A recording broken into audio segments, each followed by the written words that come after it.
A Sense of Place in Fiction. That's the title of this video. People, places, or things? That's what she had asked me. Her name was Lucia Madrid. It was years ago. I was in my mid-20s living in a tiny town in far west Texas. She was a retired school teacher, and her question was prompted by my confession that I had moved to a quiet town to write a novel. She wanted to know, what was I writing about? People, places, or things? How was I supposed to respond? That's the sort of question you'd ask a kid, right? I answered the way I would have answered when I was a kid. All of them. I'm writing a story about people, places, and things.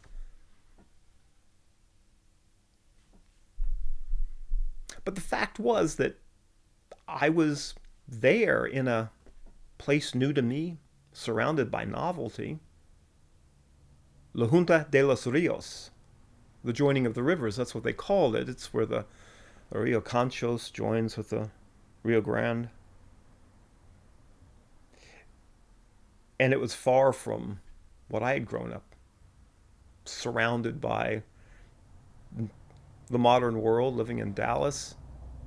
And now I was in a desert, a small town surrounded by fields and pastures. I was an outsider. I was no longer a member of the ethnic majority. Most people spoke a language I struggled to understand. I didn't have a TV or a telephone. So I guess, whether I knew it or not, place would be the thing that was most on my mind of those three things. There's a quote from Hemingway. I don't know it off the top of my head, but he's cautioning writers to wait until they leave a place before writing about it. It would help give a greater perspective to that place and any experience you might have had when you lived there once you've been away for a while. It's one of those things that sounds wise, but on closer inspection, it may be completely useless. It probably served Hemingway well enough. He traveled a lot. As for those people who live in the same place all their lives, maybe he would have advised them to create a story set in the past so that they might gain a perspective in time. Most writerly advice has no real broad value. What might be useful to one person will be completely useless to another. But I do find value in perspective. If you move to someplace new, of course, go ahead and write about it. It might be hard not to. But be prepared for a shock when you look at those early stories you wrote, when everything was new and fresh. Because once you've developed a deeper understanding of that region, those initial impressions may appear as trite stereotypes. I can say that when I lived in that little town in the desert, the stories I wrote that were set there strike me in retrospect as naive. Certainly not as well formed and informed as the stories I set in that general area, the ones that I wrote much later. I've acquired deeper knowledge of the place after decades of return visits and time spent in reflection. So yes, there's been a shift in my perspective. As for that novel I was supposed to be writing back then, well, maybe one day I'll get back to it. I've written 5 books set in San Antonio. I lived there for over a decade, so I guess I've amassed a fair amount of experience. Of those books, only one was written while I lived there. The others poured effortlessly out of me once I moved away. Moving did give me some useful distance to look at that city in a different way. I've written one book set in New Orleans, where I currently live. I find it a hard city to write about. It's impossible to avoid many of the stereotypes because there's so much contrast here, and out of contrast, stereotypes come. Huge socioeconomic divides, and so many of the fascinating cultural institutions and social milieus are inaccessible to outsiders and transplants like me, with the majority of those cliques and clubs and communities intentionally closed off. Hard to blame people so used to being misunderstood and their stories co-opted. That said, it was probably unwise for me to create a narrative device in that novel that forces the action to skip about from decade to decade. I did my best, researching what I could and trying not to fuck up the rest. My current novel is set in a fictional town in East Texas. Why? I have no idea. But by the time I was pondering the why question concerning why set my novel there, I was pretty deep into it and packing it densely with elements particular to that area. So I decided not to worry about it and just keep plunging ahead. I never feel as if I'm knowledgeable enough to properly describe, well, anything, anyone, any place. A classic case of the imposter syndrome. So when it comes to the setting of my fiction, allow me to share my personal fix. Have a main character, usually for me, the narrator, be an outsider, someone from elsewhere. This allows immediate access to the uninformed narrator, a cousin to the unreliable narrator who, though he might also not be reliable, he's not passing along incorrect information intentionally.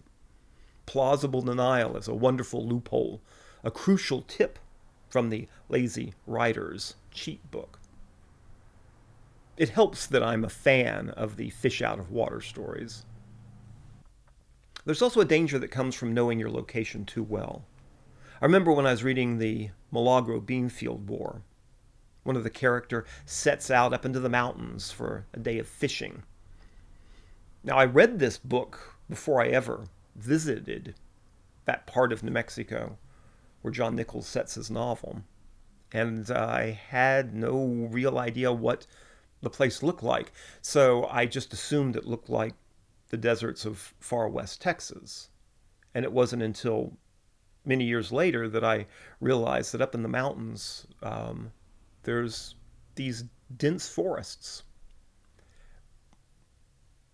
And maybe in the book, that scene up in the mountain lakes was presented exactly the way I would later see them in real life.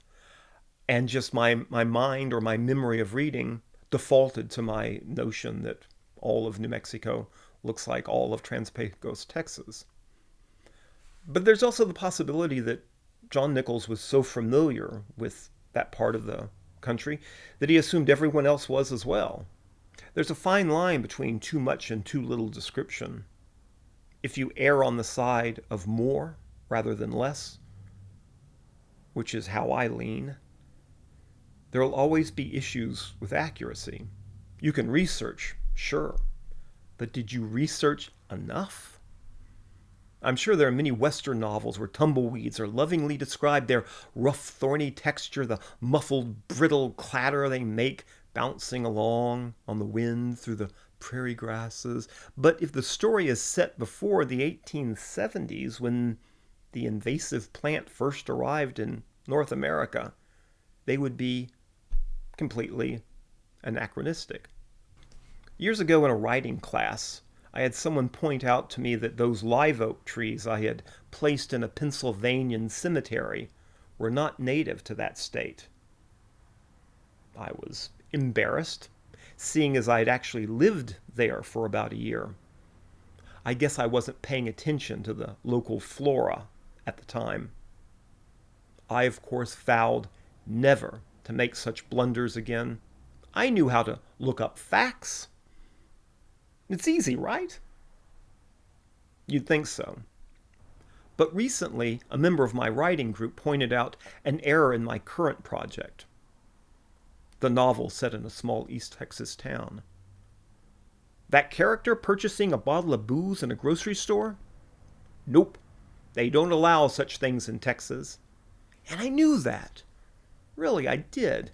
I blame it on living here for several years in New Orleans, where it seems every shop and boutique sells hard liquor, probably even the local pottery barn.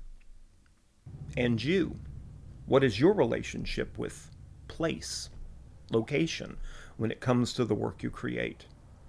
Do you find yourself doing a great deal of research? Do you mainly concentrate on working with themes that are connected to where you live, where stepping out the door is sometimes the easiest way to figure out how to describe the location, the place?